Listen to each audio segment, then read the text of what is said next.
Hello everyone, this is Dan Place on the Fire. Today we're reading Luke 14 from the New Russian version, also known as NIV version. If you guys want to go on real, you guys can go to BibleYouTube.com, or you guys can go to Bible.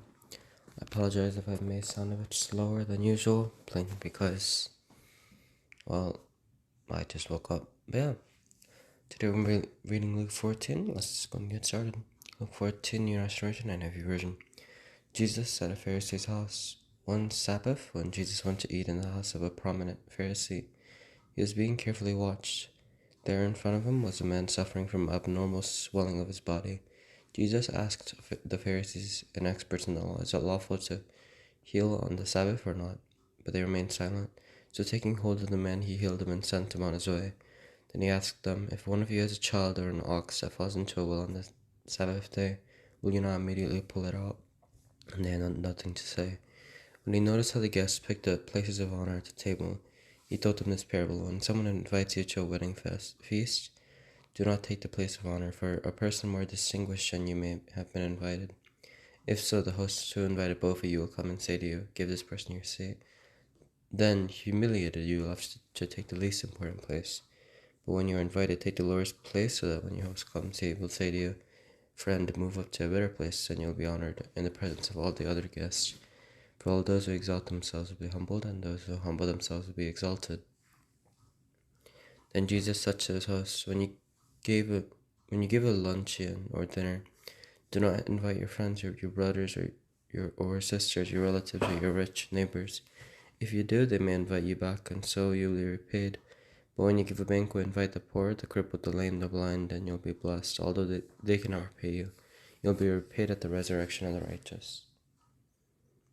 In the parable of the great banquet, when one of those at the table with him heard this, he said to Jesus, blessed is the one who will eat at the feast in the kingdom of God.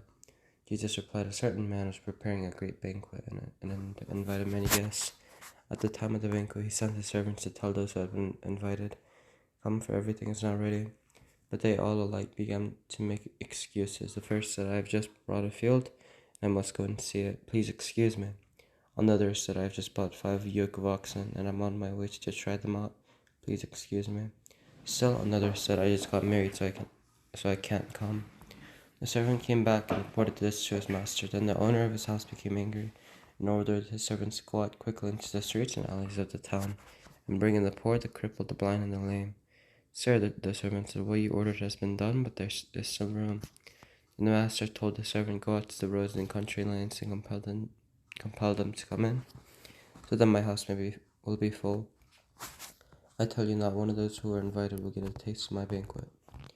House of being a disciple. Large crowds were traveling with Jesus, and turning to them, he said, if anyone comes to me and does not hate father and mother, wife and children, brothers and sisters, yes, even their own life, such a person cannot be my disciple, and whoever does not carry their cross and follow me cannot be my disciple. Suppose one of you wants to build a tower, want to first sit down and estimate the cost, just say, if you have enough money to complete it, for if you lay the foundation and are not able to finish it, everyone who sees it will ridicule you, saying this person began to build and wasn't able to finish. Or, or suppose a king is about to go to war against another king. Won't he first sit down and consider whether he is able with 10,000 men to oppose the one coming against him with 20,000? If he is not able, he'll send a delegation while the other is still a long way off, and will ask for terms of peace. In the same way, those of you who do not give up everything you have cannot be my disciples. Salt is good, but if it loses its saltiness, how can it be made salty again? It is fit neither for the soil, nor for the manure pile. It is thrown out. Whoever has ears to hear, let them hear. If you guys have loved it, you guys enjoyed it, I'm going to see you next time. Bye.